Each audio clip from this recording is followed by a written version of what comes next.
قل هذه سبيلي أدعو إلى الله على بصيرة أنا ومن اتبعني وسبحان الله وما أنا من المشركين. Bismillahirrahmanirrahim. Assalamualaikum warahmatullahi wabarakatuh.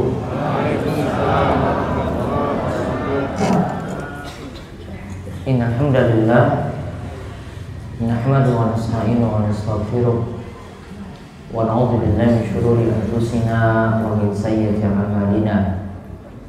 May yahdihillahu fala mudilla lahu wa may yudlil fala hadiya lahu.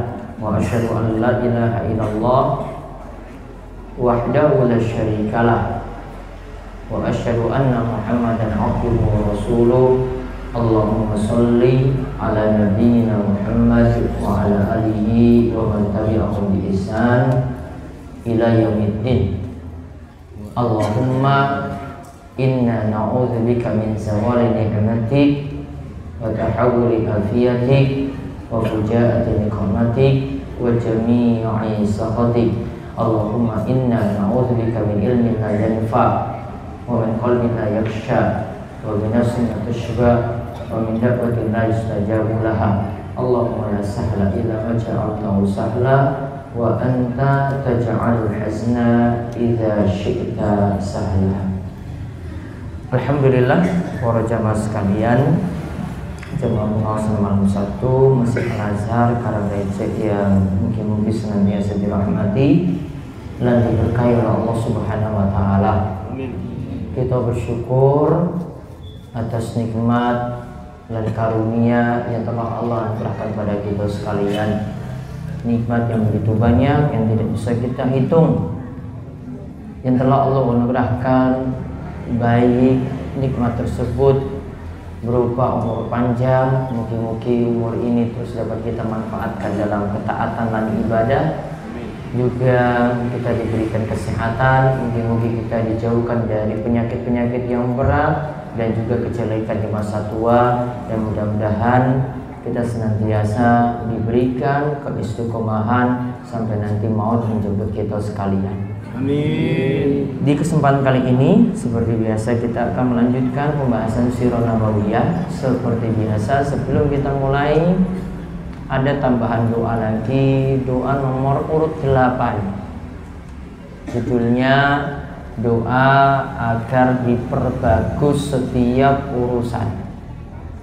Doa agar diperbagus setiap urusan, yaitu yang dimaksudkan di sini agar urusan-urusan akhir kita itu diberi hasil yang terbaik menurut Allah yang tetapkan atau Allah kehendaki. Juga mungkin kita dijauhkan dari kebinasaan di dunia dan juga siksa di akhirat.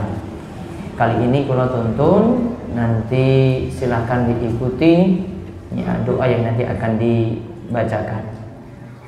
Allahumma ahsin akibatana, Allahumma ahsin akibatana, Allahumma ahsin akibatana, Allahumma ahsin akibatana, Allahumma ahsin akibatana, Allahumma ahsin akibatana, Allahumma ahsin akibatana, Allahumma ahsin akibatana, fil umuri kulliha, fil umuri kulliha, fil umuri kulliha,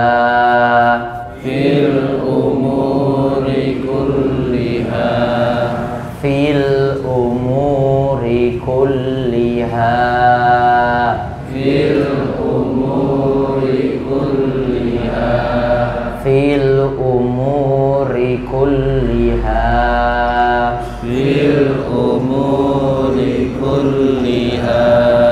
وأجرنا من خزي الدنيا وأجرنا من خزي الدنيا وأجرنا من خزي الدنيا وأجرنا من خزي الدنيا وأجرنا من خزي الدنيا وأجرنا من خزي الدنيا وعذاب الآخرة وعذاب الآخرة وعذاب الآخرة وعذاب الآخرة وعذاب الآخرة وعذاب الآخرة وعذاب الآخرة وعذاب الآخرة اللهم أحسن اللهم أحسن عاقبتنا عاقبتنا في الأمور كلها في الأمور كلها وأجرنا من خزي الدنيا وأجرنا من خزي الدنيا وعذاب الآخرة وعذاب الآخرة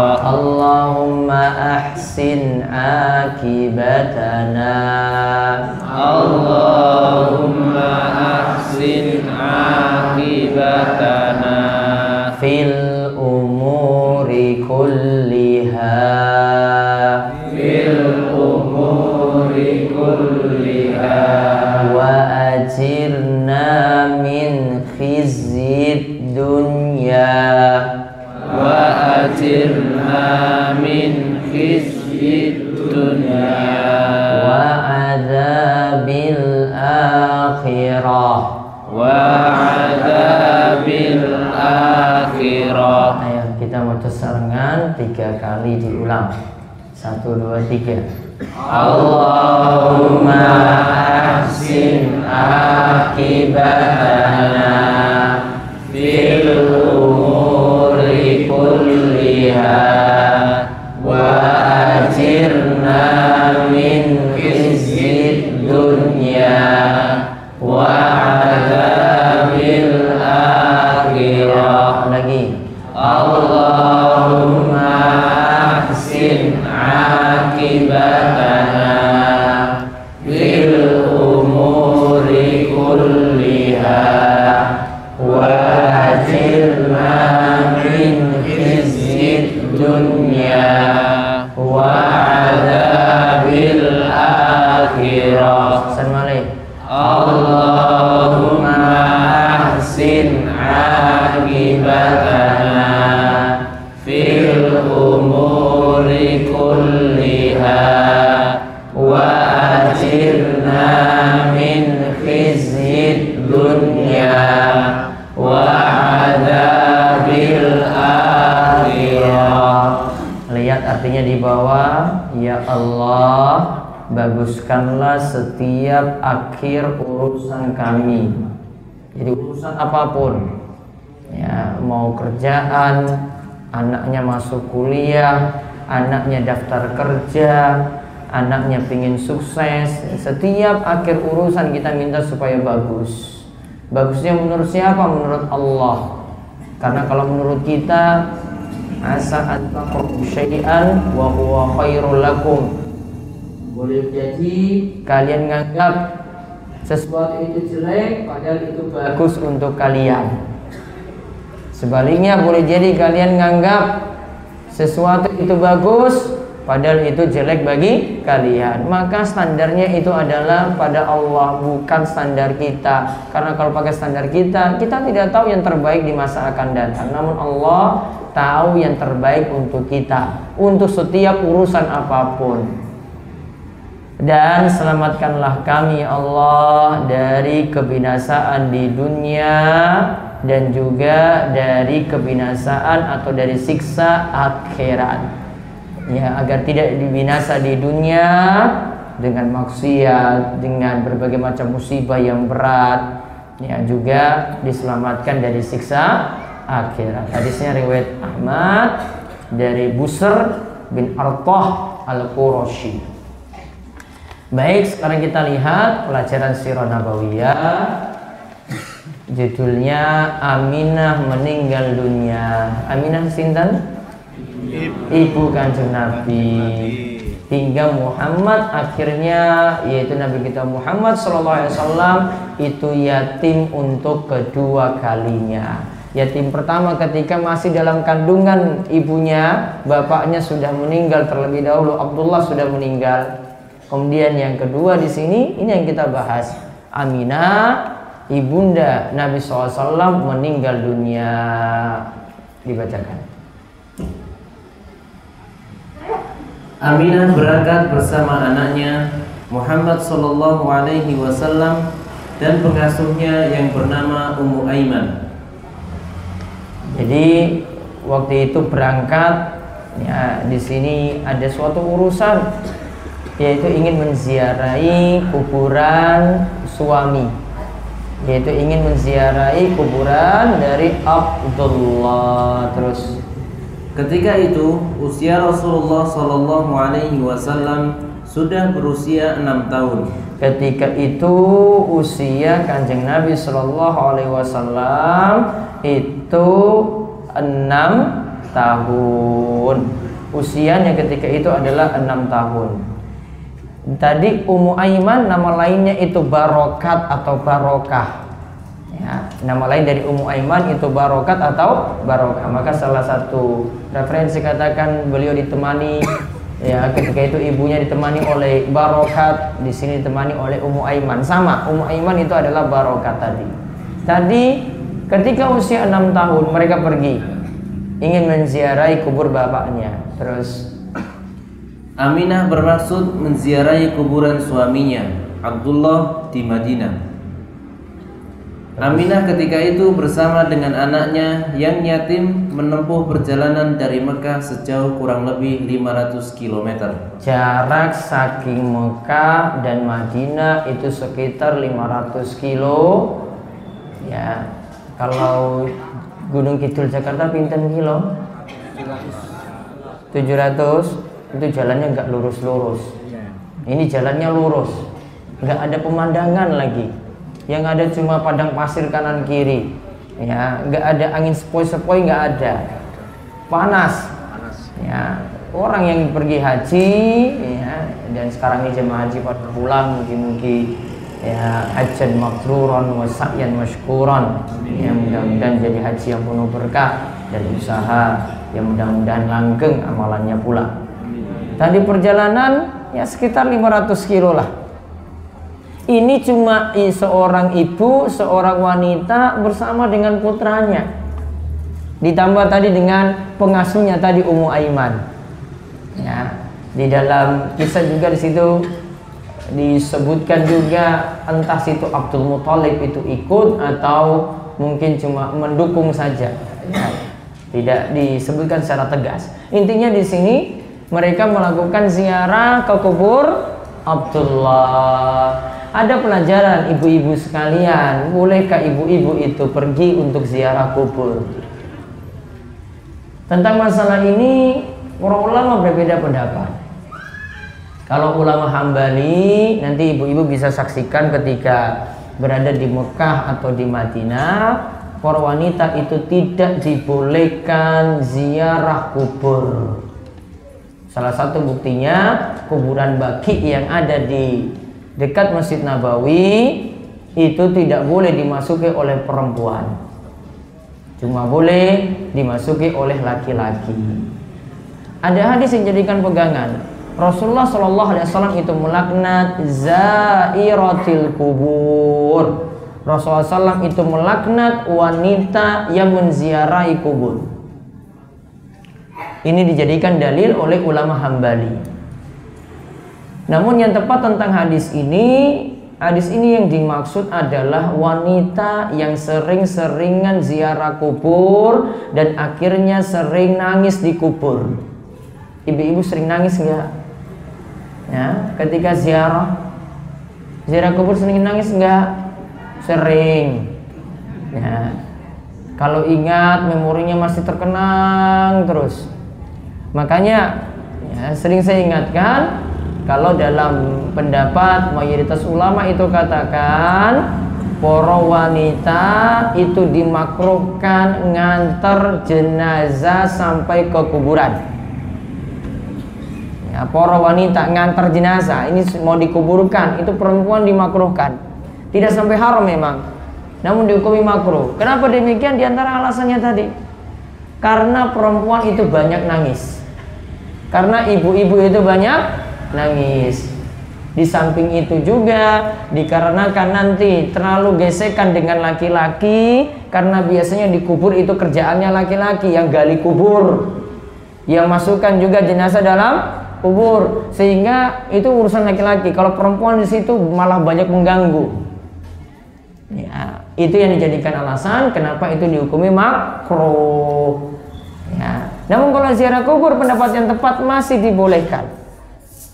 Di antara alasannya yang pertama, Rasulullah Shallallahu Alaihi Wasallam itu pernah melihat seorang wanita sedang nangis-nangis di kuburan ketika itu saat anaknya meninggal dunia. Nabi SAW tegur, nggak perlulah kamu menangis seperti itu.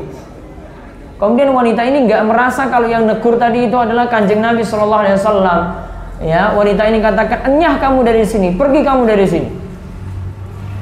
Kemudian akhirnya dia beritahu pada perempuan ini, itu tadi yang nasihati kamu langsung itu adalah Kanjeng Nabi. Wah, langsung dia segera bertemu Nabi SAW minta maaf. Wahai Kanjeng Rasul, saya minta maaf. Tadi saya nggak tahu kalau itu adalah engkau yang menasihati saya.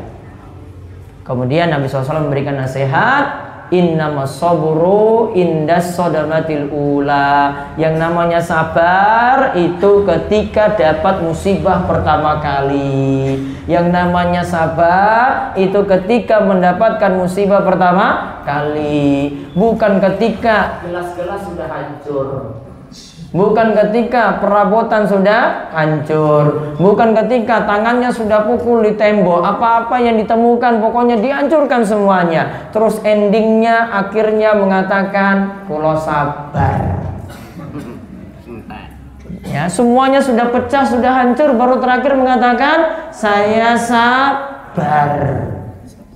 Kata Nabi SAW tadi apa? Innamas sabru indas sadamatil ula. Sabar itu ketika pertama kali mendapatkan musibah. Awal dapat musibah langsung sabar. Bukan tunggu semuanya pecah dulu baru terakhir bilang sabar. Bukan seperti itu. Nah, ini jadi dalil tadi perempuan tadi ditegur di kuburan. Berarti dia ziarah kubur atau tidak? Ziarah kubur. Dan Rasulullah SAW menegurnya di situ bukan melarang wanita itu ziarah kubur, namun Rasulullah SAW yang larang situ adalah kamu nggak perlu nangis-nangis di kuburan terlalu berlebihan seperti itu. Namun masalah ziarah kuburnya masih boleh. Dalil yang kedua, sabda Nabi SAW yang sifatnya umum, zurul kuburo fa innaha tuzakkirukumul akhirah. Ya, ziarahlah kubur, karena ziarah kubur itu akan mengingatkan kalian pada alam akhirat. Ziarah kubur sifatnya umum. Laki-laki termasuk, perempuan juga termasuk di dalamnya. Namun tidak perlu khususkan waktu. Ya, tidak perlu khususkan waktu tertentu. Tidak perlu juga ada amalan tertentu di situ. Cukup ada doa-doa yang dibaca, dan ini doa yang tujuannya untuk meringankan orang yang ada di dalam kubur. Nah, ini tentang ziarah kubur sekilas seperti itu. Namun ada ziarah kubur juga yang bermasalah. Ketika salah satu contohnya yang dikatakan oleh Nabi SAW, la tusyattur rihal illa ila salasati masajid. Tidak boleh bersengaja melakukan safar dengan tujuannya adalah tempat tertentu yang di situ ibadah khusus di situ dilakukan. Kita safar tujuannya adalah tempat ini kita ingin lakukan ibadah khusus. Maka Nabi SAW ingatkan kecuali 3 tempat. Apa saja 3 tempat tadi? Masjidil Haram, terus Masjid Nabawi, terus Masjidil Aqsa. Masjidil Haram boleh kita bersengaja datang jauh-jauh ke sana, ibadah khusus di sana boleh. Masjid Nabawi boleh kita jauh-jauh ke sana, ibadah khusus di sana juga boleh. Masjidil Aqsa boleh kita jauh-jauh datang ke sana, ibadah khusus di sana juga boleh. Karena itu 3 masjid yang istimewa. Masjidil Haram pahalanya sholat di sana 100.000 kali daripada masjid yang lain. Masjid Nabawi 1.000 kali lebih baik daripada masjid yang lainnya. Masjidil Aqsa 500 kali. 100.000, 1.500. Urutannya Masjidil Haram, Masjid Nabawi, terus Masjidil Aqsa. Maka dalil ini menunjukkan berarti kalau ada yang melakukan ziarah kubur tujuannya tempat, lalu datang ke tempat tersebut tujuannya ingin ibadah khusus di situ. Contoh, ya, dia melakukan safar tadi jauh-jauh pergi ke kubur. Tujuannya tempat. Ya, tujuannya tempat tadi. Apa yang dia lakukan di situ? Saya ingin ibadah khusus itu. Saya panjatkan doa di sini daripada saya di Masjid Al-Azhar Karangrecce, itu kurang afdol. Daripada di Masjid Al-Azhar kurang afdol. Afdolnya di mana? Di kubur. Saya baca Al-Quran kurang afdol di Masjid Al-Azhar. Afdolnya di mana? Saya datang ke kubur. Itu namanya bersengaja lakukan perjalanan tujuannya tempat, di situ dikhususkan untuk ibadah. Tidak boleh berdasarkan hadis ini. Pernah terjadi pada Abu Hurairah. Abu Hurairah pernah suatu saat itu ke Bukit Tursina. Kemudian dia lakukan ibadah khusus di sana. Tujuannya tempat itu, ibadah khusus di sana. Entah ibadah apa yang dia lakukan. Lalu ada seorang sahabat tegur Abu Hurairah. Abu Hurairah, saya pernah dengar hadis ini yang mungkin engkau belum pernah mendengarnya. Yaitu Nabi SAW katakan, la tusyaddur rihal illa ila salasati masajid. Tidak boleh bersengaja bersafar. Tujuannya adalah tempat untuk ibadah khusus di sana kecuali 3 tempat. Bukit Tursina tidak masuk. Padahal Bukit Tursina itu apa? Tempat berbicaranya Nabi Musa alaihissalam langsung dengan Allah. Ya, Nabi Musa itu berbicara langsung dengan Allah itu di Bukit Tursina, tempat yang mulia. Namun ini pun tidak dibolehkan berdasarkan hadis ini. Apalagi tempat-tempat yang tidak pernah disebutkan dalam Al-Quran, tidak pernah disebutkan dalam hadis Nabi kita Muhammad Sallallahu Alaihi Wasallam. Jadi pikir-pikir kalau ingin melakukan safar tujuannya tempat dan ibadahnya di situ. Beda kalau saya mau pergi ke Surabaya. Saya ingin kunjungi keluarga. Setelah itu saya pergi ziarah kubur, boleh. Karena tujuannya ke Surabaya tadi. Tujuannya bukan kubur. Kubur cuma selingan saja, boleh seperti itu. Namun kalau tujuannya tempatnya yaitu ke kuburnya, ini bermasalah berdasarkan hadis tadi. Inilah salah satu bentuk ziarah kubur yang bermasalah. Wallahu a'lam. Terus kemudian tinggal selama sebulan di Madinah yang meninggalkan kesan tersendiri pada memori pribadi seorang bernama Muhammad sallallahu alaihi wasallam. Nah, tadi pergi ke Madinah, lihat kubur bapaknya Abdullah di Madinah itu saat itu namanya Yasrib. Saat itu Madinah namanya Yasrib. Nah, tinggal di situ 1 bulan. Karena ingat bapak Nabi SAW itu meninggalnya di Madinah. Ya, maka dikubur di situ. Nah, datang ke sana, pengen tinggal lamanya, kira-kira disebutkan dalam salah satu buku tarikh seperti Ar-Rahiqul Maktum karya Syekh Safi Rahman Al-Mubarakfuri, disebutkan tinggalnya itu 1 bulan. Terus, namun di perjalanan menuju ke Mekah, Aminah sakit dan semakin parah begitu sampai di sebuah tempat yang bernama Abwa. Kemudian akhirnya meninggal dan dimakamkan di tempat itu.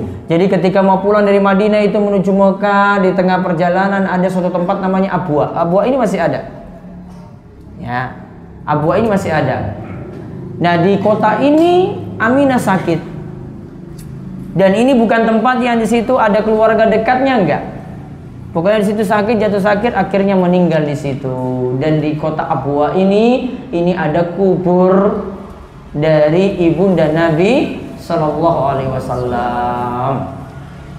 Namun ingat, untuk kubur-kubur yang lainnya, kalau sini masih ada cerita.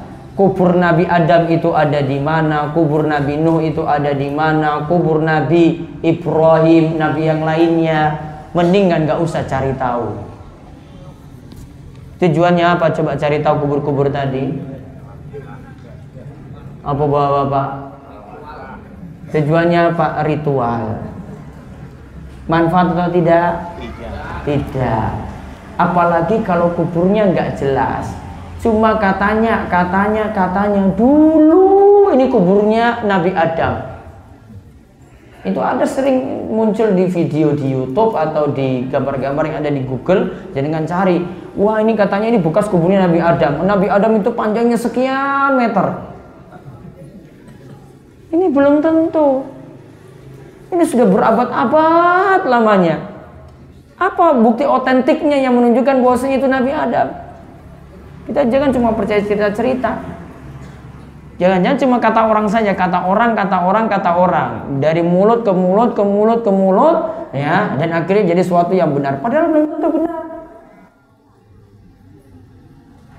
Sama seperti dongeng kan kalau di negeri kita seperti itu, ya. Maling kundang dulu kayak begini. Ada pernah tahu riwayat yang menyebutkan maling kundang yang menceritakan tadi orang-orangnya bagaimana? Ada yang tahu?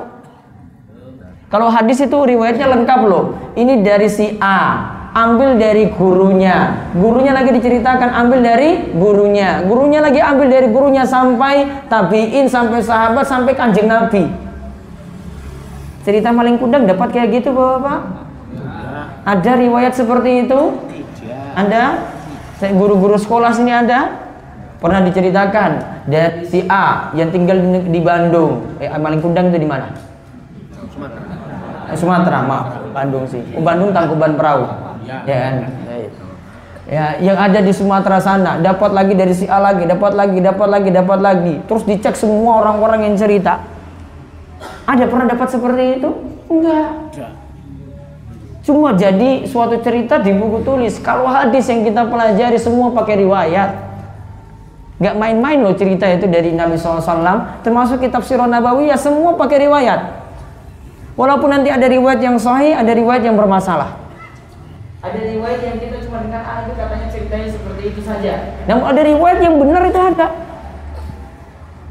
Ini sudah ada cerita-cerita, ini punya rantai cerita sampai asalnya kita tahu. Sebagaimana ilmu hadis seperti itu juga. Kalau Al-Quran kita tidak perlu tanya. Ya, Bapak Ibu, kalau Al-Quran nggak perlu tanya riwayat. Semua riwayatnya mutawatir. Makanya saya nggak perlu jawab kalau ada yang nanya, Ustadz ini ada dalilnya nggak? Kok surat At-Taubah itu tidak pakai Bismillah? Saya nggak perlu jawab. Kenapa? Al-Quran itu sudah mutawatir, riwayatnya itu banyak, nggak perlu ditanya-tanya. Ya, bilang aja ini sudah kesepakatan para ulama, selesai, nggak usah banyak protes. Kalau ada yang buat surat At-Taubah itu pakai Bismillah, malah keliru, menyelisih kesepakatan para ulama. Wes sepakat, ya, itu namanya ijma. Ijma ini nggak bisa diutak-atik, beda dengan hadis. Kalau hadis masih ada yang sahih, masih ada yang dhaif, masih ada yang betul, masih ada yang bermasalah, sehingga perlu diteliti. Ya, nanti kita akan lihat di sini pembahasan tentang masalah hadis dhaif, ada nanti saya sebutkan. Terus dibacakan lagi. Dalam perjalanan di tempat yang jauh dari Mekah dan Madinah, bukan di Mekah hingga bisa bersama paman-paman beliau dari pihak ayah, juga bukan di Madinah agar bisa bersama saudara-saudara ibu beliau, paman dari pihak ibu. Disitulah Aminah meninggal. Jadi Aminah itu meninggal bukan dengan dekat dengan keluarga dekatnya, yaitu yang di Mekah itu ada keluarganya, yang di Madinah juga ada keluarganya. Namun meninggal dunia di tengah perjalanan, yaitu di kota Abwa. Tadi kesimpulannya berarti meninggal usia berapa tahun? Nabi Muhammad 6 tahun. Usia Aminah berapa? Usia Aminah di sini diceritakan atau tidak? Wallahu a'lam.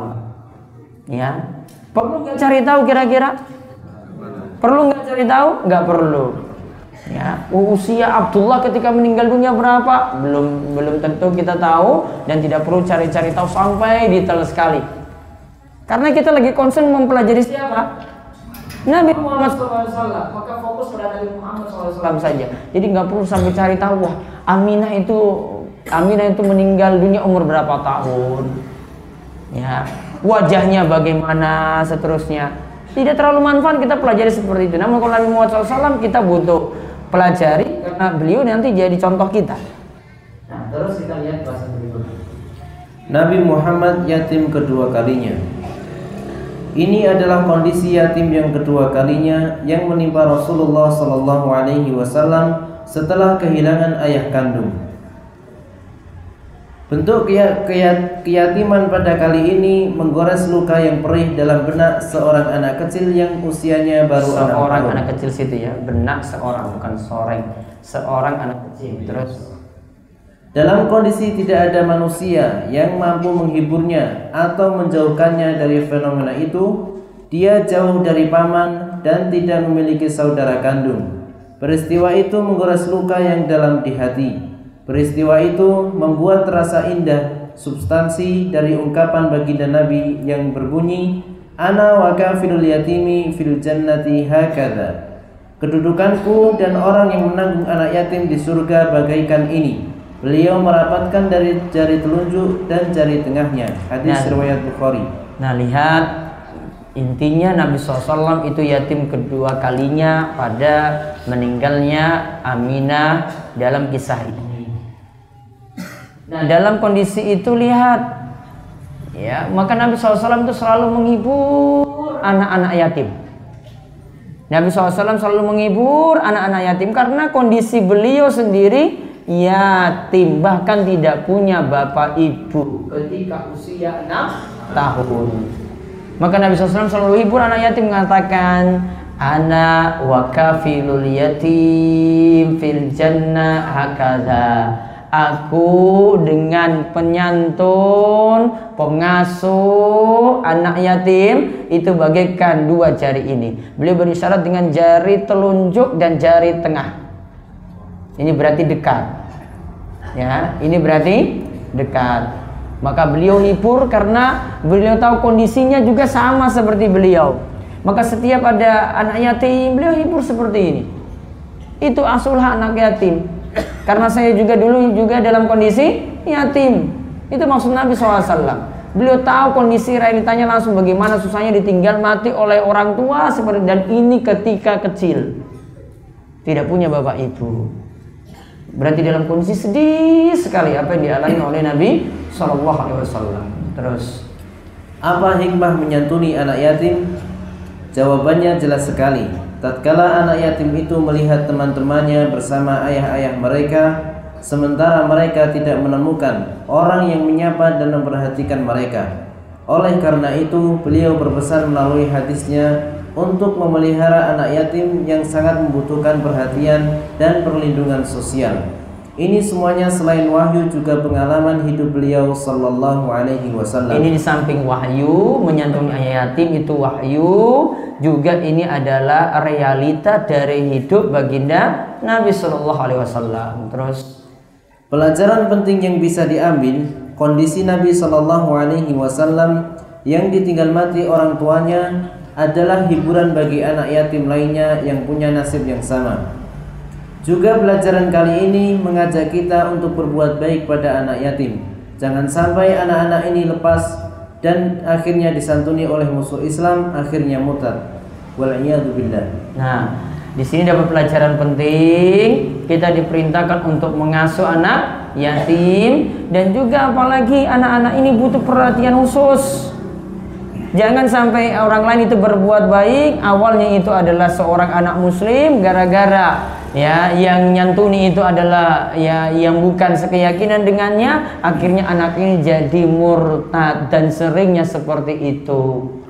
Ditambah lagi anak yatim ini dijadikan kedok untuk orang-orang dalam berbisnis, cari penghasilan dan macam-macam. Nanti akan dijelaskan dalam makan harta anak yatim dengan cara batil. Sekarang kita lihat hadis dhaif tentang menyantuni anak yatim. Di sini cuma ingin ditunjukkan saja dhaifnya, namun bukan berarti kita menihilkan menyantuni anak yatim. Ingat, pemahamannya berbeda. Saya jelaskan di sini tentang hadis dhaifnya, maka perlu pahami ini hadisnya dhaif. Maka cukup pakai dalil sebelumnya saja yang sudah sahih, itu yang dijadikan dalil dan alasan kita berbuat baik pada anak yatim. Coba lihat hadis dhaif yang pertama. Ada hadis dari Abu Umamah radhiyallahu anhu. Rasulullah sallallahu alaihi wasallam bersabda, siapa yang mengusap kepala anak yatim dan ia mengusapnya hanya karena Allah, maka setiap helai rambut yang ia usap dengan tangannya ada banyak kebaikan.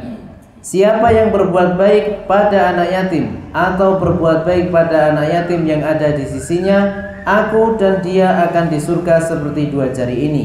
Beliau lantas berisyarat dengan jari telunjuk dan tengahnya. Al-Haythami dan Mujma' itu Haythami ya, bukan Haistami. Haythami. Al-Haythami dalam Majma' Az-Zawaid menyatakan bahwa hadis ini dhaif. Nah, tentang mengusap kepala anak yatim, setiap kali mengusap rambutnya satu, maka nanti ada kebaikan yang banyak. Berarti kalau rambutnya 1000, ya berarti 1000 kebaikan. Intinya maksudnya seperti itu. Hadisnya hadis yang dhaif. Terus juga hadis berikut bermasalah. Siapa yang mengusapkan tangannya pada kepala anak yatim di hari Asyura tanggal 10 Muharram, maka Allah akan mengangkat derajatnya dengan setiap helai rambut yang diusap 1 derajat. Dalam jalur sanad hadis ini terdapat seorang perawi yang bernama Habib bin Abi Habib. Para ulama hadis menyatakan bahwa perawi ini matruk, ditinggalkan, sehingga mengkhususkan menyantuni dan mengasihi anak yatim pada hari Asyura dengan dalil ini tidaklah tepat. Habib bin Abi Habib, seorang perawi yang matruk. Ini Habib di sini bukan istilah seperti di negeri kita. Ini Habib benar nama orang. Kalau di negeri kita kan gelar untuk apa? Keturunan Nabi. Saya nggak mau bahas nanti singgung orang bahaya. Ya. Pokoknya beda di sini. Ini Habib nih yang di sini, ini nama orang. Jadi nama orang ini siapa? Habib. Habib bin Abi Habib. Ya, Habib bin Abi Habib. Nah, di sini hadisnya juga dhaif dan ini biasanya jadikan dalil berbuat baik pada anak yatim di hari Asyura. Besok bulan Syuro nggih, pada tanggal 10 itu banyak yang berbuat baik pada anak yatim. Dan panti asuhan itu cari rame-rame, ayo buat acara pada hari Asyura. Sebenarnya landasannya dalil yang tidak tepat. Terus gimana buat baik pada anak yatim? Harinya bebas, tidak perlu dikhususkan pada hari Asyura. Sehingga ini biasanya disebut dengan lebarannya anak yatim. Lebarannya anak yatim. Tidak tepat dari sisi dalilnya. Dalilnya adalah hadis yang dhaif. Terus kapan lebaran anak yatim kalau begitu? Kapan lebaran anak yatim?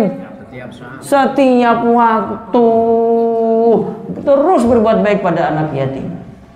Nah, sekarang lanjut, makan harta anak yatim dengan cara yang batil. Jangan sampai menzalimi anak yatim dengan memakan hartanya dengan cara yang batil. Nah, sini perhatikan ayatnya. Ini salah satu ayat yang menyebutkan tidak boleh bagi pengasuh. Kan ada macam-macam. Ada yang pengasuh langsung, berarti hidup dengan anak yatim, nyantuni dia langsung. Namun dia cuma mengasuh saja. Kadang mungkin dia nggak punya biaya. Siapa dia dapat biaya dari mana? Dari orang lain nyumbang. Terus ambil untung. Ya, nanti akan kita jelaskan dalam ayat ini akan jelas. Ada juga yang cuma nyalurkan saja. Saya mau cari anak yatim, saya beri bantuan langsung. Nah, ini nggak masuk di sini. Yang masuk di sini adalah yang jadi pengasuhnya tadi. Hati-hati jika makan harta anak yatim tadi dengan cara yang batil. Dibacakan ayatnya. A'udzu billahi minasy syaithanir rajim. Wa la ta'kuluha israfan wa bidaran an yakbaru.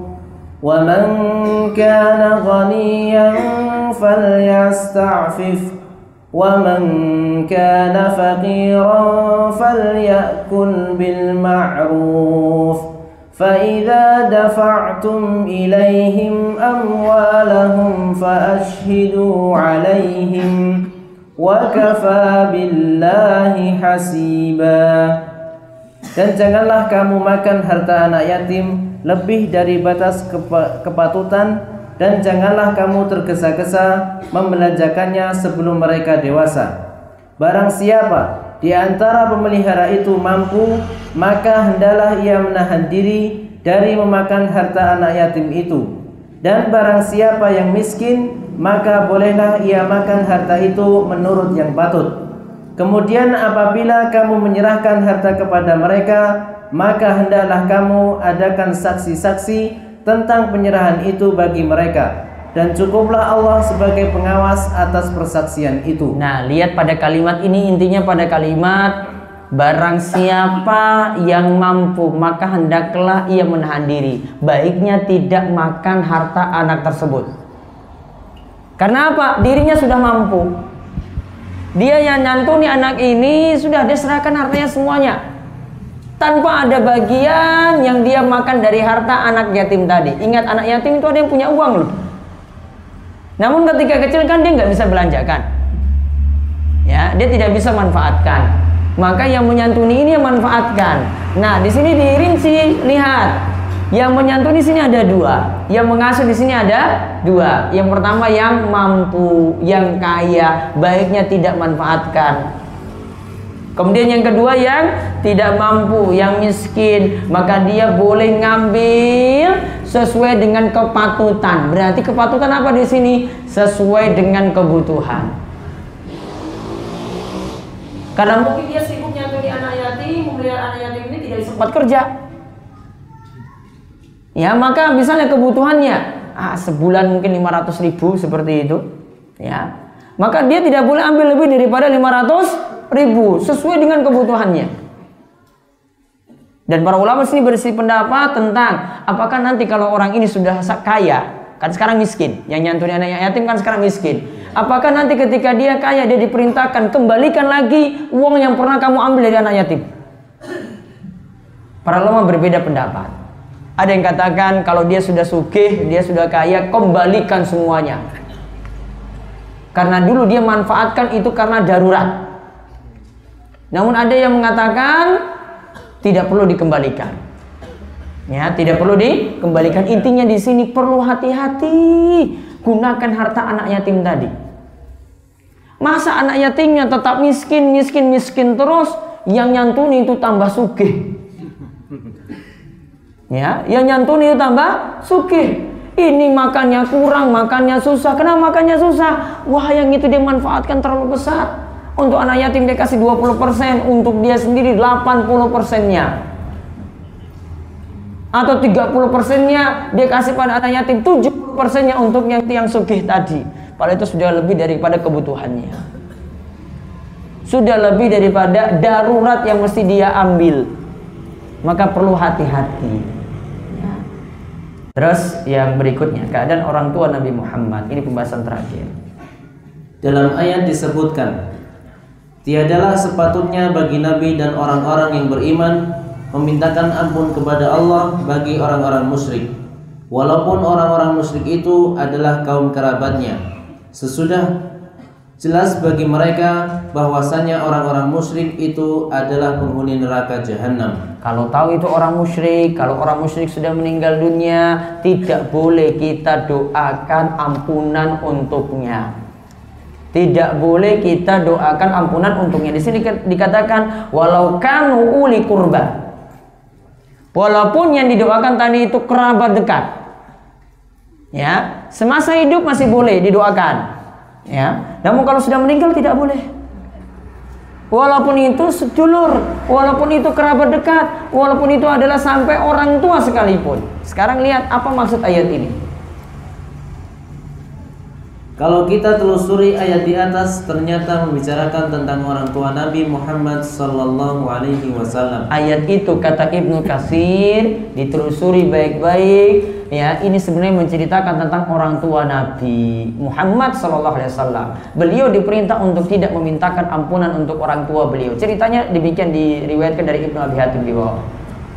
Ibnu Abi Hatim dalam kitab tafsirnya menyebutkan, telah menceritakan kepadaku bapakku, telah menceritakan kepadaku Khalid bin Khadashi, telah menceritakan padaku Abdullah bin Wahab dari Ibnu Juraij, dari Ayyub bin Hani, dari Masruq, dari Abdullah bin Mas'ud, ia berkata bahwa Rasulullah sallallahu alaihi wasallam pernah keluar ke daerah pekuburan.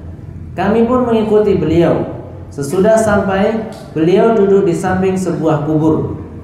Beliau berbicara dengan lirik. Kemudian beliau menangis. Kami pun menangis karena mengikuti beliau menangis. Umar bin Al-Khattab lantas berdiri. Umar berbicara pada Nabi dan Nabi pun berbicara pada kami. Nabi SAW berkata, "Apa yang membuat kalian menangis?" Para sahabat lantas menjawab, "Kami menangis lantaran engkau menangis." Nabi SAW berkata, "Perlu diketahui bahwa kubur yang aku duduk di sampingnya adalah kubur Aminah, ibuku. Aku meminta izin pada Rabbku untuk diperbolehkan menziarahi kubur ibuku. Lantas aku diizinkan." Dalam riwayat lain disebutkan, "Aku meminta izin pada Rabbku untuk mendoakan ibuku, namun aku tidak diizinkan." Yang diizinkan apa berarti? Ziarah kubur. Yang tidak diizinkan mendoakan. Lihat beda ya. Ziarah kuburnya masih boleh. Yang tidak dibolehkan mendoakan. Siapa tadi yang Nabi SAW kunjungi kuburnya? Aminah, ibunya. Beliau nangis itu. Para sahabat ikut nangis juga. Dan mereka tidak tanya sebab Rasulullah SAW itu nangis. Nah, kemudian Rasul balik nanya, "Kok kalian nangis?" Sahabat jawab, "Kami nangis karena engkau nangis. Kami nangis karena engkau nangis." Maka ini tanda Bapak Ibu sekalian, para sahabat itu ngikut Nabi SAW terus. Nangis, para sahabat juga ikut nangis. Nabi SAW pernah suatu sholat, itu kalau di masjid beliau, karena masjidnya itu nggak pakai keramik kayak Masjid Al-Azhar di sini, ya, itu cuma lemah tok. Maka sholat pakai sendal. Sholat pakai sendal. Ketika itu Nabi SAW di tengah-tengah sholat, ini sholat sudah mulai, Jibril beritahu pada Nabi SAW, di bawah terompahmu itu ada najis. Di bawah terompahmu itu ada najis. Terus Nabi SAW copot ini terompahnya, sendalnya Nabi SAW lepas. Tek tek. Sahabat di belakang semuanya lagi sholat, tengah sholat, lepas lagi semuanya. Tek tek. Semuanya kompak, terut, ya. Setelah selesai sholat, Nabi SAW tanya pada para sahabat, "Ngapain kalian copot sendal? Ngapain kalian copot sendal?" Para sahabat jawab, "Rasulullah, tadi kan engkau copot sendal, maka kami juga ikut copot sendal." Berarti Rasulullah kalau copot pecis, ikut juga copot pecis, ya. Gak pakai nanya loh ini, karena dalam sholat. Menandakan apa? Manut sekali pada Nabi Sallallahu Alaihi Wasallam. Ini nggak perlu nanya-nanya loh ini. Rasulullah SAW itu beritahu. Tadi itu dalam sholat, Jibril itu datang, terus memberitahukan pada saya di bawah terompah itu ada najis, makanya aku copot. Akhirnya sahabat nggak tahu apa-apa juga ikut copot. Berarti manut sekali kan? Iya. Ingat, seperti ini cuma boleh dilakukan pada Kanjeng Nabi, nggak boleh pada yang lain. Kalau yang lain lakukan seperti itu, jenengan harus tanya apa dalilnya. Kok ngikut-ngikut, Ustaz pakai baju kayak gini, kok kamu ikut-ikut? Harus tahu alasan. Kalau nganggap itu ibadah, pakai baju seperti ini harus pakai dalil. Ya. Kalau cuma sekedar pakai, ya Ustadznya pakai baju itu karena gaul, ya saya juga pengen gaul juga sama, yo silahkan. Namun kalau sudah keyakinannya, wah pakaian seperti ini apa namanya ini? Serban. Hah? Serban. Ya pakai seperti ini lebih afdol daripada yang nggak pakai serban. pakai pecis putih lebih afdal daripada pakai pecis hitam. Itu harus tanyakan dalilnya. Wah, wes munggah haji harus pakai pecis putih, nggak boleh pakai pecis hitam. Ya, harus pakai yang putih, nggak boleh pakai yang hitam. Itu juga mesti tanyakan dalilnya. Kok bisa buat model-model baru dan itu nganggap sebagai ibadah tertentu? Paham ini ya Bapak ya? Ya. Ini harus datangkan dalil. Karena pecis, terus apa? Baju, serban ini, celana itu tidak diatur cara berpakaiannya secara khusus. Mau pakai batik ketika sholat boleh atau tidak? Boleh. Sarungan boleh atau tidak? Boleh. Pakai celana boleh atau tidak? Boleh. Kaos oblong? Boleh, kurang sopan. Boleh, namun kurang sopan. Kita nganggap secara urf itu nggak sopan. Bahkan kalau imam pun itu nggak pakai pecis, kadang nggak boleh jadi imam, iya kan? Wah, kue nganggo pecis sih toh. Masa Pak Imam nggak pakai pecis? Ini sudah jadi kesopanan. Ya, itu standar kita loh, iya kan? Maka dijadikan patokan. Karena kalau masalah pakaian itu kembali pada urf masyarakat, kecuali ibu-ibu. Kalau ibu-ibu saya nggak pakai standar masyarakat. Kalau pakai standar masyarakat nanti rusak. Paham ibu-ibu? Hah? Kalau pakai standar masyarakat, wah pakaiannya katanya Ustadz bilang pakai standar masyarakat. Wah berarti saya pakai bikini saja. Boleh nggak ibu-ibu? Enggak, aturannya sudah ada. Kalau bapak beda, model bajunya, cara pakaiannya, terserah. Nggak diatur, ya. Seperti tidak diatur, maka bebas. Sehingga kalau ada yang pakai model khusus, nganggap itu lebih afdal daripada pakai koko misalnya. Oh, pakai gamis yang turun dari atas sampai bawah itu gamisan semuanya. Lebih afdal daripada yang pakai koko. Mesti datangkan dalil. Kalau nggak ada dalil, ngawur berarti. Ya. Bahkan itu kalau nggak pakai dalil, dia nganggap itu ibadah khusus, itu malah jadi bid'ah. Ya, mengada-ngadakan karena nganggap ini lebih afdal daripada yang tidak berpakaian seperti itu. Makanya mohon maaf kalau saya sendiri pakai standar seperti ini, menyesuaikan biar orang nggak anggap saya aneh-aneh. Ya, kalau saya pakai seperti Arab, saya pernah ketika di Warak saya pulang dari Arab waktu itu, saya terbiasa pakai pakaian yang dari atas tuh gamis turun sampai bawah. Warga semua pada lihat saya semuanya. Wah, Bapak dilihat. Wah, Ustadz pakai rok. Wah, berarti orang situ. Ya. Ini bilang pakai rok. Sudah saya cabut gini, sudah. Besok saya nggak pakai lagi. Sampai sekarang saya nggak mau pakai. Namun ketika saya umroh atau saya pergi ke Arab, saya pakai lagi. Karena sana biasa. Kalau di sana malah standar kehormatan. Saya pakai seperti ini malah nggak dihormati. Namun ketika saya pakai baju gamis, wah dihormati sekali. Wah ini memang ini seorang pelajar ini. Nah, gara-gara pakai baju itu kadang dikasih sumbangan. Wah saya pakai baju biasa, wah nggak diperhatikan itu. Wah ini wong Indonesia ini biasa. Namun karena saya pelajar, saya pakai baju kesopanan seperti itu. Paham ya? Standar. Kita balik lagi tadi. Gak masalah Aminah, Rasulullah SAW nangis di kuburnya, minta kepada Allah, tolonglah saya diizinkan ziarah kubur karena itu orang tua saya. Walaupun beda keyakinan, diizinkan ziarah kubur. Namun kalau doa tidak. Dalilnya tadi dibacakan lanjutannya. Lalu turunlah ayat pada Nabi surat At-Taubah ayat 113 yang telah disebutkan di atas.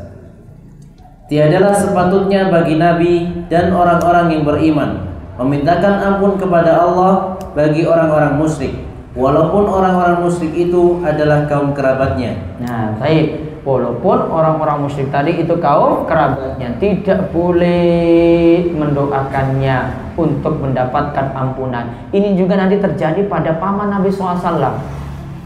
Ketika Nabi SAW itu ingin dakwahi pamannya Abu Thalib masuk Islam, pamannya nggak jadi masuk Islam. Akhirnya Nabi SAW mendoakan, Allah tegur lagi.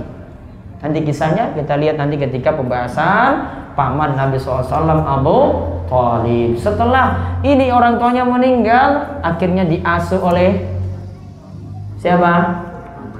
Paman dan nanti kakeknya juga.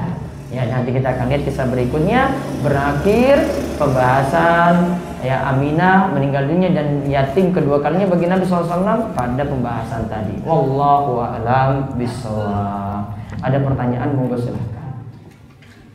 Ya. Assalamualaikum warahmatullahi wabarakatuh. Jadi di Soglo Wanter. Masya Allah, Pak Wanter. Ya. Monggo. Tak katanya dengan Sirah Nabi ini dulu itu saya pernah dengar katanya dengan usia 4 tahun atau berapa gitu, katanya dibedel dadanya itu. Nah, itu kisah kemarin. Oh, iya. Jadi kan orang ya dibelah dadanya, betul. Diambil dadanya terus dicuci pakai apa? Air zam-zam. Dimasukkan lagi, bekas jahitannya sampai besar itu masih ada. Dilihat oleh Anas bin Malik. Ada kisah-kisahnya. Kita wajib yakini walaupun itu tidak masuk dalam logika kita, karena ini pembahasan wahyu dan kisah ini benar adanya, wajib diyakini, tidak perlu ditolak. Baik, ada lagi ya. Assalamualaikum warahmatullahi wabarakatuh. Waalaikumsalam warahmatullahi wabarakatuh. Monggo Pak Yusuf.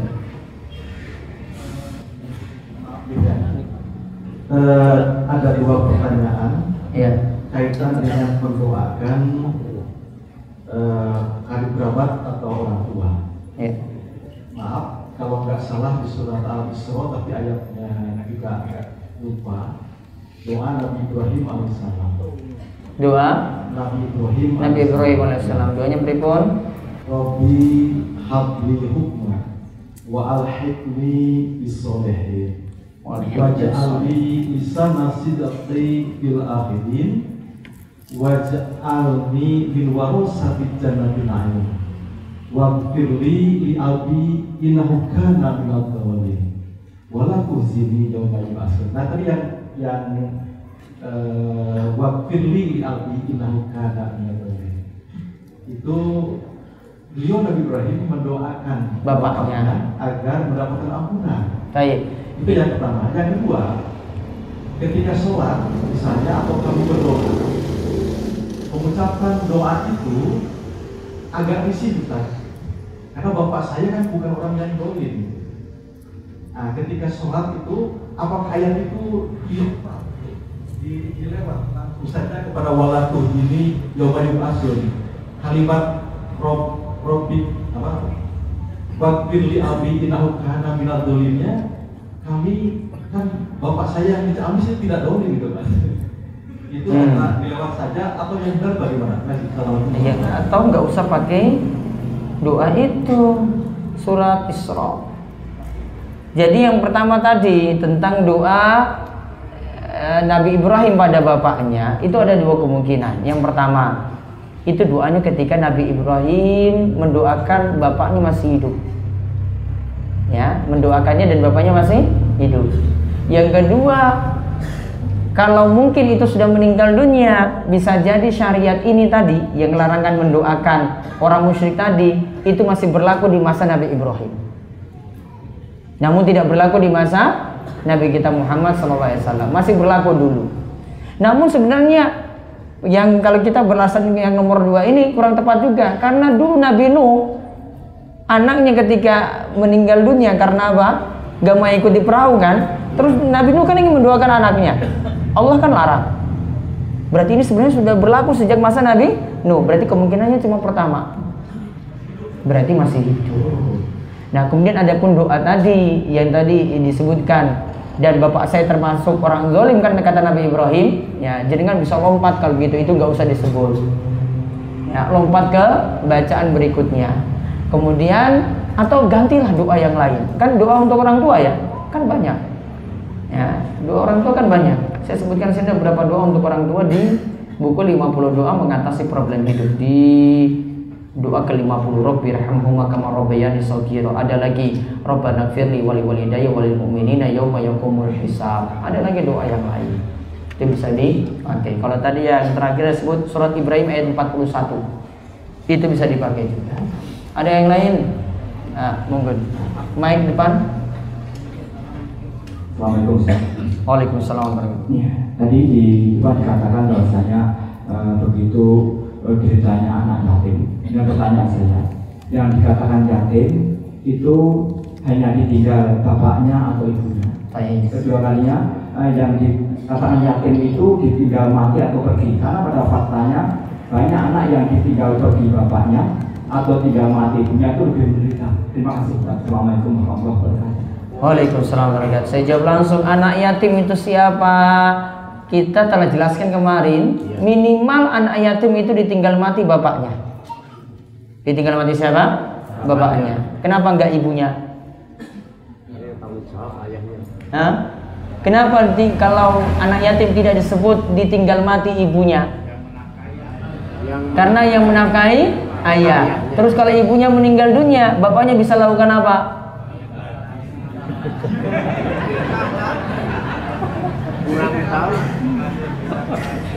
Mau jauh tapi takut-takut dengan istri di belakang.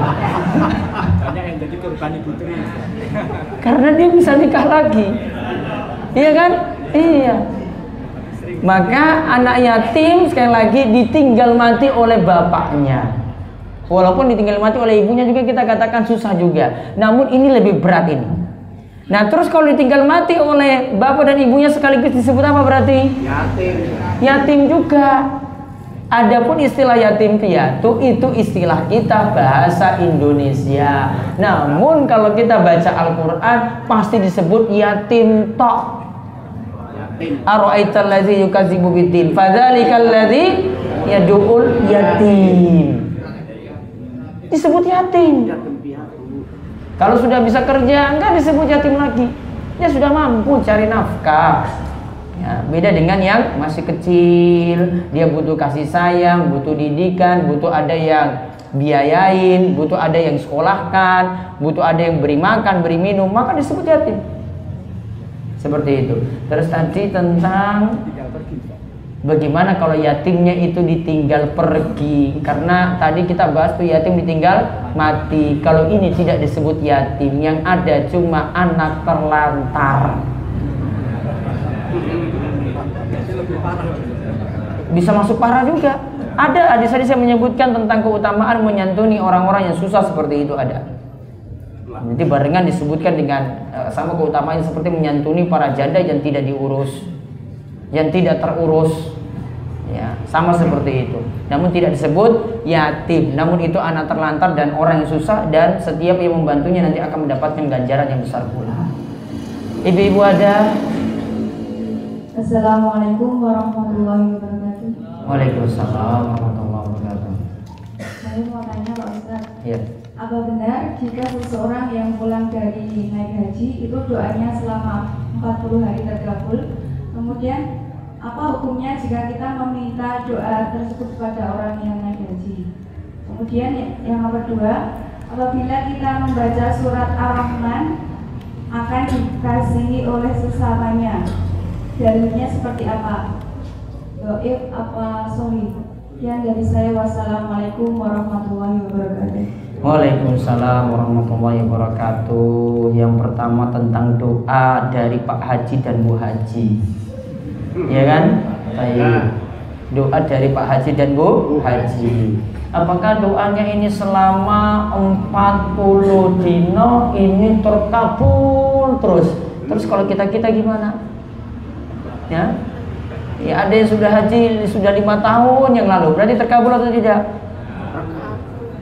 Iya kan di sini. Cuma yang pulang dari naik haji selama 40 hari doanya terus terkabul. Saya ingatkan yang pertama tentang masalah kemabruran.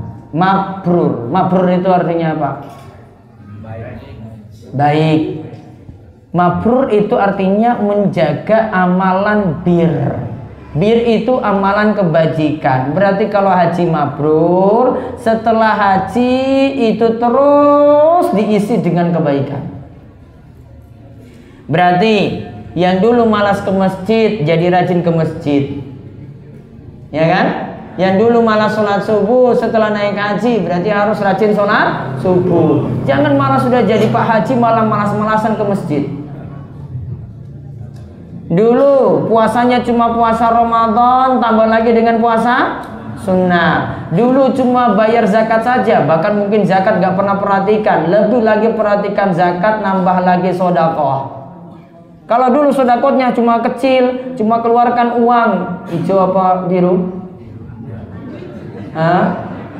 Atau merah yang nggak mencolok itu,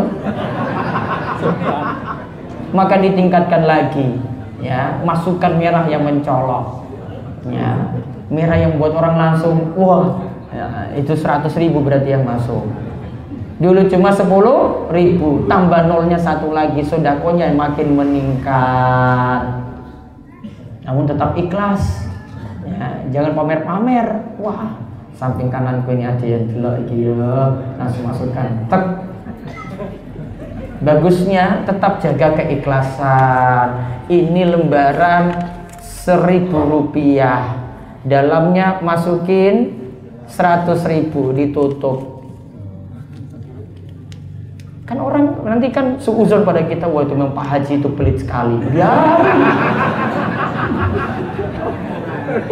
Dia kan sudah seuzon kan, dia kena dosa juga seuzon sama orang.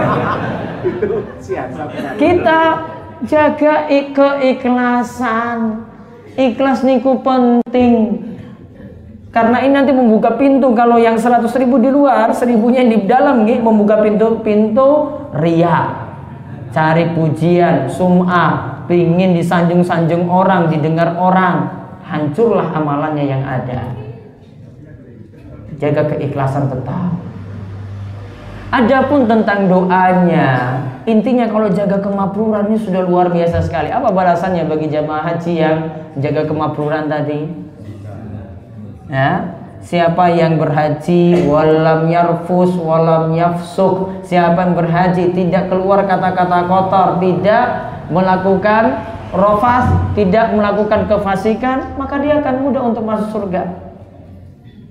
Laisa jazaa'un illal jannah, tidak ada balasan baginya kecuali surga.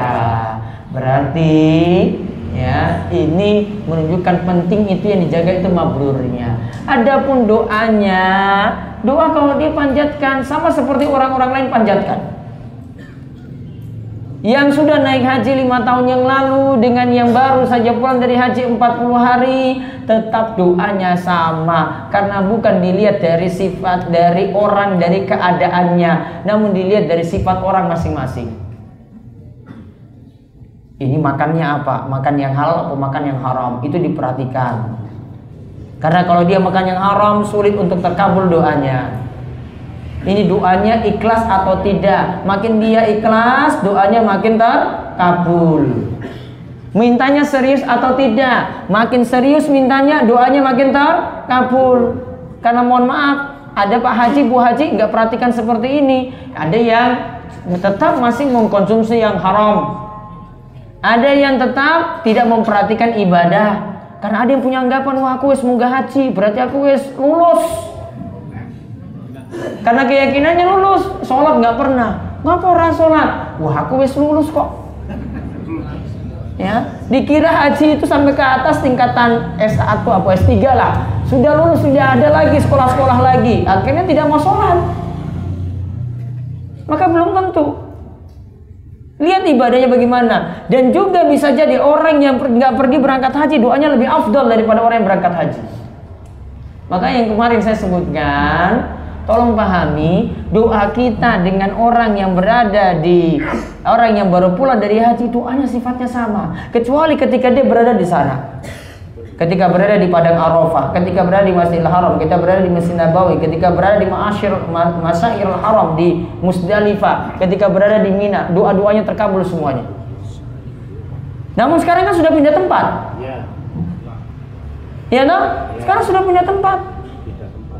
Tempat di sini tidak seperti tempat di sana. Kalau sana tempatnya yang mulia, membuat doa-doa itu mudah terkabul. Sekarang berada di Gunung Kidul. Ada dalil yang menyatakan bahwasanya doa di Gunung Kidul lebih afdal daripada di sana? Ada? Enggak ada. Ya, jadi tetap seperti itu keadaannya. Sisi orangnya juga sama. Bahkan kalau jenengan mau bandingkan, mau doa pakai doa kiai atau doa saya, tetap doa jenengan juga bisa lebih afdol daripada doanya kiai. Tidak menunjukkan itu lebih mulia, enggak. Allah yang tahu kemuliaannya, karena semua nanti akan dinilai dari masing-masing dari ketakwaan. Inna akramakum indallahi atqakum. Yang paling mulia di antara kalian itu adalah yang paling bertakwa. Di sini bukan dinilai sudah munggah haji apakah belum, bukan. Di sini bukan dinilai ini paling banyak sedekah ataukah belum, bukan. Namun yang paling bertakwa itu siapa? Makin paling bertakwa, dia paling mulia di sisi Allah. Paling mulia di sisi Allah, doanya lebih terdengar. Doanya lebih mudah diijabahi. Paham ini ya? Baik. Ada lagi Ibu? Nah, surat Ar-Rahman tadi, surat Ar-Rahman tadi akan dikasih sesamanya. Wallahu alam, saya tidak mengetahui dalil yang khusus tentang hal ini. Coba nanti saya cek. Ya, namun perlu dipahami, kadang beberapa keutamaan surat-surat tertentu itu mesti diteliti ulang, karena tidak semua keutamaan surat itu menunjukkan benarnya. Seperti kemarin saya bahas malam Kamis ketika pembahasan surat Yasin, mayoritas bahkan para ulama katakan semua hadis yang membicarakan keutamaan surat Yasin hadis-hadisnya dhaif semuanya. Saya buktikan kemarin.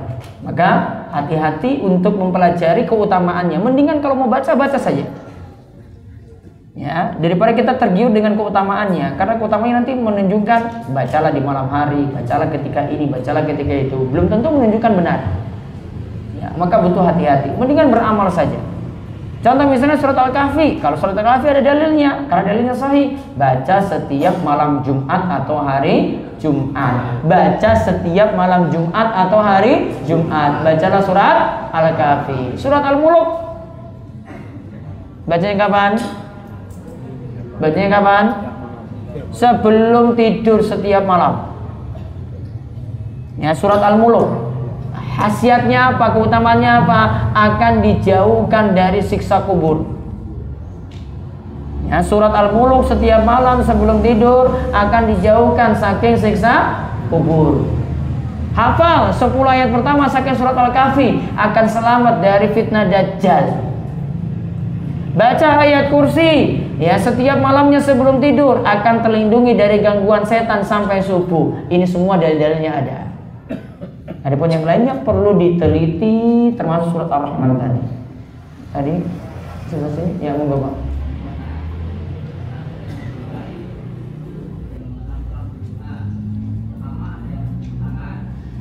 Tentang cara berdoa, ada yang begini, terus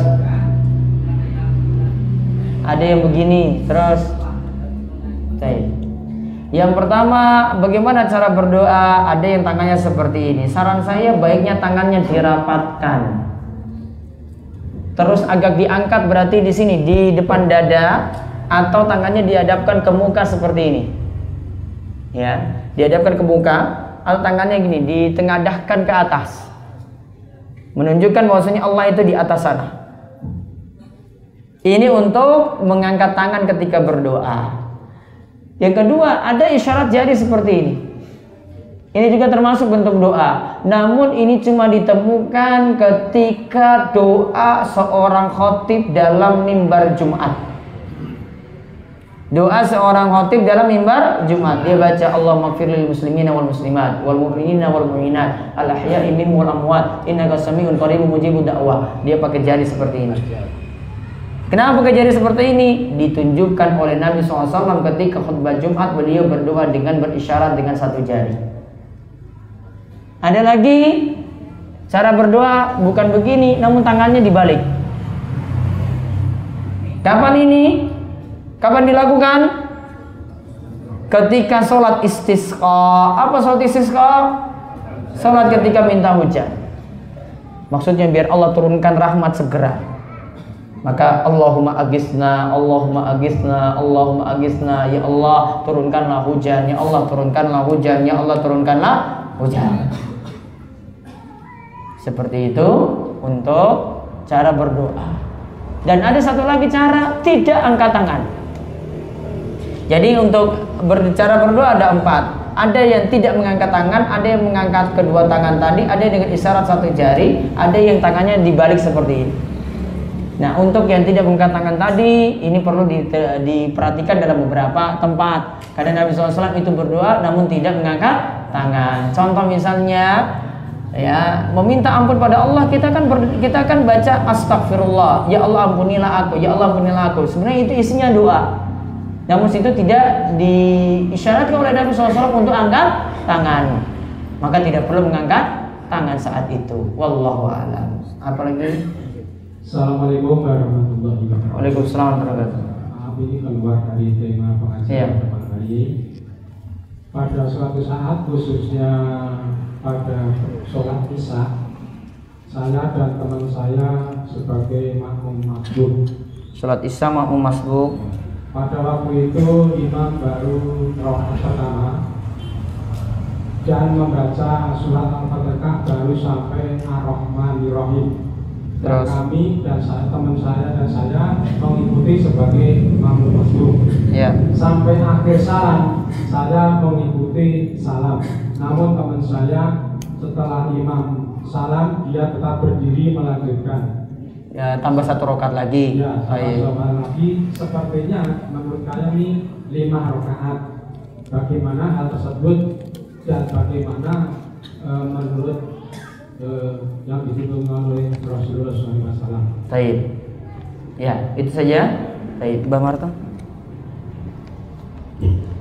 Assalamualaikum warahmatullahi wabarakatuh. Waalaikumsalam warahmatullahi wabarakatuh. Masih ada orang yang masalah berdoa mengangkat tangan. Kemudian ada yang mengangkat tangan setelah selesai mengusap muka. Dalam kitab guru-guru malam itu dinyatakan doa. Bagaimana ini Ustaz? Baik. Assalamualaikum warahmatullahi wabarakatuh. Baik, yang pertama tadi sholat isya 4 rakaat. Dia sudah dapat Al-Fatihah namun tidak bareng dengan imam, cuma sampai dapat Ar-Rahman Ar-Rahim. Berarti berikutnya nanti dapat Al-Fatihahnya bareng imam. Setelah imam itu salam, orang ini berdiri, ya, bagi yang tadi sudah salam dianggap itu rakaat kelima. Ini barangkali, ya, yang pertama, saya husnuzon orang ini berpendapat bahwasanya dapat 1 rakaat kalau dapat Al-Fatihah. Dapat 1 rakaat itu kalau dapat Al-Fatihah. Dalilnya apa? La sholata liman lam yaqra bi Fatihatil Kitab. Tidak ada sholat bagi orang yang tidak membaca Al-Fatihah. Dia tidak baca Al-Fatihah. Namun sebenarnya pengamalannya keliru. Kenapa dia tidak baca? Kalau imam sudah baca amin, kenapa dia tidak baca Al-Fatihah? Punya kesempatan atau tidak? Punya. Dia punya kesempatan. Kalau dia meyakini baca Al-Fatihah barulah dapat 1 rakaat, harusnya kan setelah imam baca amin punya kesempatan kan baca Al-Fatihah. Harusnya dia baca. Mudah-mudahan belum tahu. Ya, mudah-mudahan belum paham hal ini. Namun ada pendapat yang kedua yang menyatakan bukan dapat Al-Fatihah yang dapat dihitung 1 rakaat, terhitung 1 rakaat. Namun kalau menurut jumhur ulama, kebanyakan ulama, dapat ruku, dapat 1 rakaat. Apa dalilnya? Saya sering cerita tentang hadis Abu Bakrah. Apa dalil hadis Abu Bakrah? Dia pernah dapati Nabi SAW itu sedang ruku, lalu dia ruku sebelum masuk shaf. Paham ini? Sebelum masuk shaf dia ruku. Setelah itu sambil ruku maju ke depan, tok tok tok tok tok sampai di shaf. Kenapa dia di rukunya dari belakang? Dia tahu kalau dapat ruku berarti dapat 1 rakaat. Dia takut Nabi SAW sudah bangkit duluan. Maka dapat, wah, mumpung Nabi SAW itu ruku, Allahu Akbar dari sana sebelum masuk shaf. Tok tok tok jalan sambil ruku sampai masuk di shaf. Kenapa Abu Bakar lakukan demikian? Yakini kalau dapat ruku, dapat 1 rakaat. Maka ketika sholat selesai Nabi SAW tegur Abu Bakar, sini kamu. Ya, kamu tadi kok semangat sekali. Nabi tidak salahkan dia loh di sini. Nabi bilang, Masya Allah kamu itu semangat sekali. Zadakallahu hirsan wala ta'ud. Moga Allah itu tambahkan kamu semangat. Namun tadi nggak boleh ulang lagi. Apa yang nggak boleh ulang? Apa yang tidak boleh diulang? rukuk sebelum masuk shaf. Namun kalau dia dapati rukuk tadi dapat 1 rakaat, benar atau tidak? Benar, tidak disalahkan. Yang disalahkan rukuk sebelum masuk shaf. Ini jadi dalil, ya, termasuk dalam mazhab Syafi'iyah, dapat rukuk dapat 1 rakaat. Sekarang pertanyaannya, dapat rukuk dapat 1 rakaat, sempat baca Al-Fatihah atau tidak? Tidak. Terus bacaan Al-Fatihahnya jadi bagaimana? Ditanggung oleh imam. Seperti itu. Jadi sudah jadi dalil yang tegas sekali. Saya pernah membahas ini di kajian malam Kamis, ya, di antara dalilnya seperti itu saya sebutkan. Taib, yang berikutnya tadi Mbak Marta tadi berdoa sambil setelah berdoa nih rampung mengusap wajah. Dalilnya ada dalam kitab Bulughul Maram. Disebutkan dari Umar radhiyallahu anhu, ia berkata, karena Rasulullah SAW idza madda yadayhi fi doa, ketika beliau mengangkat tangannya dalam doa, lam yaruddahuma, Nabi SAW tidak kembalikan hatta yamsaha bihima wajhahu, sampai Nabi SAW mengusap wajahnya. Nabi tidak turunkan tangan sampai beliau mengusap wajahnya, tanda selesai doa. Hadis ini diriwayatkan oleh Imam Tirmidzi.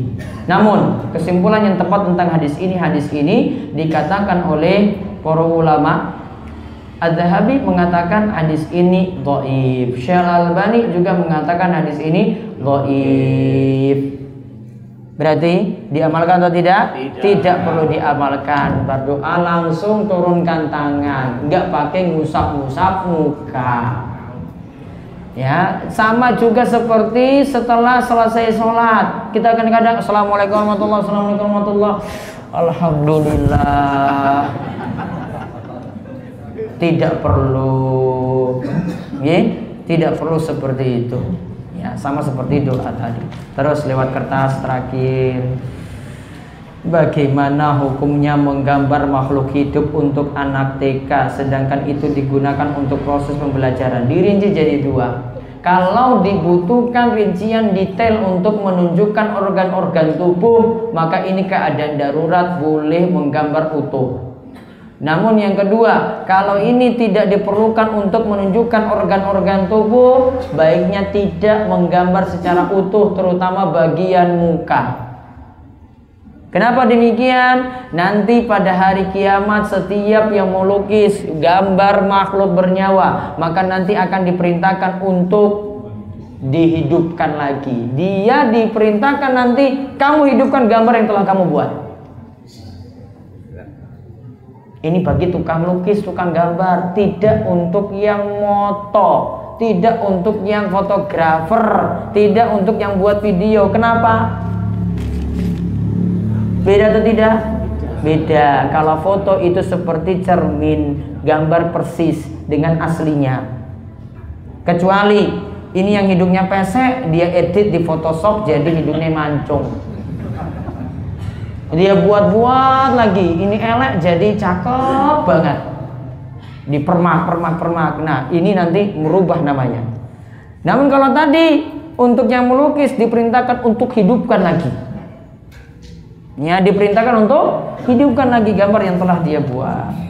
Terus kaitannya dengan riba, salah satu penghambat doa adalah ketika makan barang yang haram. Nah, contoh dulu ada satu keluarga di mana bapaknya itu kerja di suatu instansi. Kemudian suatu hari bapak itu keluar dari instansi tersebut. Nah, pertanyaannya, apakah nafkah yang diberikan kepada istri dan anaknya itu akan berdampak ke seluruhnya dan akan menjadi penghambat doa itu terkabul? Dirinci. Kalau orang tua bekerja dengan penghasilan bermasalah, apakah anak ini boleh makan dari hasil orang tua? Para ulama rinci jadi 2. Yang pertama, kalau anak tidak mungkin dapat nafkah kecuali dari orang tuanya saja, maka dosanya cuma orang tua yang nanggung. Dosanya cuma orang tua yang nanggung. Orang tua menanggung beban berat karena untuk nafkah keluarga tadi. Kemudian yang kedua, kalau anak ini mampu untuk lepas dari tanggungan orang tua, lebih bagus untuk lepas dan mandiri dan tidak makan harta orang tuanya tadi yang didapati dengan pekerjaan yang haram. Pembangunan masjid dibantu atau minta bantuan dari non-muslim sedikit atau banyak, apakah ini tidak disebut mencampur adukan yang hak dengan yang batil? Minta dari non-muslim. Begini Bapak Ibu sekalian, para ulama itu setiap kali membahas masalah pembangunan masjid, mereka ingatkan masjid itu hendaklah dibangun dari harta yang halal. Dan yang bisa memperhatikan yang halal ini cuma orang muslim saja. Paham nih ya? Cuma orang muslim saja yang bisa memperhatikan yang halal. Dia tahu ini pekerjaan yang halal, dia tahu ini makanan yang halal, dia tahu. Namun tidak berlaku bagi yang di luar muslim. Maka saran saya, biar mestinya tambah berkah, baiknya tidak menerima bantuan tersebut. Ditambah lagi kalau ada maksud-maksud tertentu ketika bantu. Tahu maksudnya? Tahu. Ya, kadang nanti mau dekat untuk pemilihan, untuk dipilih. Ya, kadang nanti untuk nyalek macam-macam, itu mendingan nggak usah diterima karena punya maksud, ada udang di balik batu. Bagaimana hukumnya dan apabila telah tercampur, bagaimana untuk hal itu? Baiknya tidak diulangi lagi. Kalau sudah terlanjur ya sudah. Ada ayat aulamastumun nisa. Bagaimanakah hukum orang berjabat tangan dengan lawan jenis? Aulamastumun nisa dalam surat Al-Maidah ayat 6 yang dimaksudkan sini pembahasannya tentang pembatal wudhu. Bersentuhan dengan lawan jenis. Berdasarkan ayat ini sebagian ulama berpendapat bersentuhan dengan lawan jenis wudhunya batal. Apa yang dimaksudkan dengan bersentuhan? Dijelaskan dalam mazhab Syafi'i. Bersentuhan yang dimaksudkan di sini adalah bersentuhan lawan jenis. Yang bersentuhan yang dewasa dengan yang dewasa, bukan dengan bocah, bukan dengan anak-anak. Kemudian yang bersentuhan langsung, bukan kena kain, bukan kena sarung tangan, namun bersentuhan langsung. Yang dimaksudkan bersentuhan kulit ketemu kulit. Ini kulit nggih? Nah, ketemu kulit. Ini kulit juga, kulit ketemu kulit. Ini juga kulit ketemu kulit. Yang tidak termasuk apa? Kuku ketemu kuku. Ini enggak bersentuhan namanya, tidak bersentuhan kulit. Gigi ketemu gigi. Ya. Kenapa? Ya bukan kulit kok. Ya pokoknya kayak gitu. Bagaimana bisa terjadi? Dipikir sendiri. Itu yang dimaksudkan bersentuhan. Adapun ayat ini bahasanya pembatal wudhu. Pembatal wudhu untuk masalah bersentuhan dengan lawan jenis, para ulama beda pendapat. Ada yang katakan seperti mazhab Syafi'i batal total, mau dengan syahwat ataupun tidak. Ada yang berpendapat tidak batal sama sekali. Alasannya Nabi SAW itu pernah melakukan sholat malam. Ingat Nabi SAW itu ukuran kamarnya itu kecil. Maka ketika sholat malam yang ada Aisyah itu kakinya selonjor, ya. Kemudian Nabi SAW ingin turun sujud. Ketika itu kakinya karena lagi tidur selonjor seperti itu. Nabi SAW sentuh kakinya Aisyah untuk menandakan angkat kakimu. Terus Nabi SAW turun sujud. Ketika mau berdiri, Nabi turunkan lagi kakinya. Berarti persentuhan nggak? Persentuhan. Batal atau tidak di sini? Tidak batal. Berarti menunjukkan bahwasanya bersentuhan lawan jenis tidak membatalkan wudhu berdasarkan hadis ini. Ada para ulama yang rinci, kalau dengan syahwat batal, kalau tidak dengan syahwat tidak batal. Walau alam, pendapat yang lebih tepat dalam masalah ini, bersentuhan lawan jenis tidak membatalkan wudhu sama sekali. Bersentuhan lawan jenis tidak membatalkan wudhu sama sekali. Adapun ayat lamastumun nisa yang dimaksudkan di sini adalah berhubungan intim. Yang dimaksudkan sini adalah berhubungan intim alias jima, itu baru wudhunya batal. Adapun cuma bersentuhan saja termasuk suami istri tidak membatalkan wudhu. Ini pendapat yang paling rajih untuk masalah ini. Berarti kalau mau sholat masuk masjid dengan lain jenis tetap. Nabi SAW pernah mencium istrinya ketika pergi ke masjid, tidak mengulangi wudhunya lagi. Mencium berarti bersentuhan enggak? Tidak hanya bersentuhan kan? Masuk sampai masjid nggak ulangi wudhu. Kalau mencium istri orang lain nggak boleh.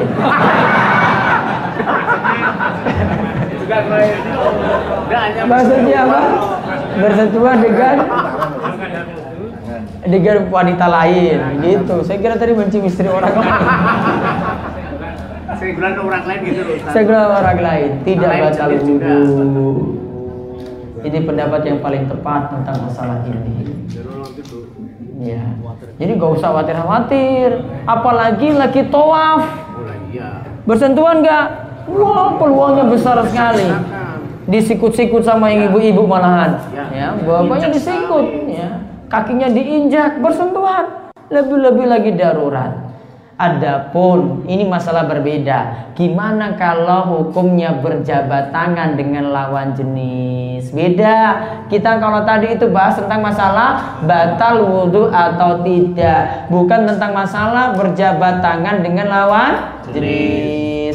Nabi SAW katakan lebih baik tanganmu ditusuk dengan besi panas daripada bersentuhan dengan wanita yang tidak halal bagimu. Kecuali yang para ulama kecualikan untuk yang sudah sepuh, sudah nggak punya insting apa-apa, alias nggak mungkin nyetrum lagi, ya. Maka ini yang para ulama kecualikan. Wallahu alam bisawab. Kecuali berarti kalau dengan yang nom nggak boleh. Seperti itu. Kaitannya dengan lukisan tadi kenapa Mbak? Saya 2 kali sudah mendengar masalah ini. Iya. Sekarang di sini. Ini ceritanya. Saya dulu kan sekolah di seni rupa, jurusan baik. Kemudian banyak melukis. Dulu banyak melukis. Terus? Kan saya belum ngerti kalau itu. Ya alhamdulillah sekarang wis ngerti, wis ngaji, banyak tobat, banyak istighfar, mungkin Allah leburkan kesalahan-kesalahannya dahulu. Yang penting taubat. Wallahu a'lam bishawab. Ini kemauan untuk pengawasan malam hari ini kita cukupkan. Mungkin Bapak Ibu terus diparingi sehat, panjang umur, diberikan kesehatan dan dijauhkan dari berbagai macam musibah. Dan mungkin kita senantiasa diberikan keistiqomahan. Kita tutup kalian doa kafaratul majlis. Monggo. Subhanallahumma bihamdika, asyhadu an la ilaha illa anta, astaghfiruka wa atubu ilaik. Assalamualaikum warahmatullahi wabarakatuh.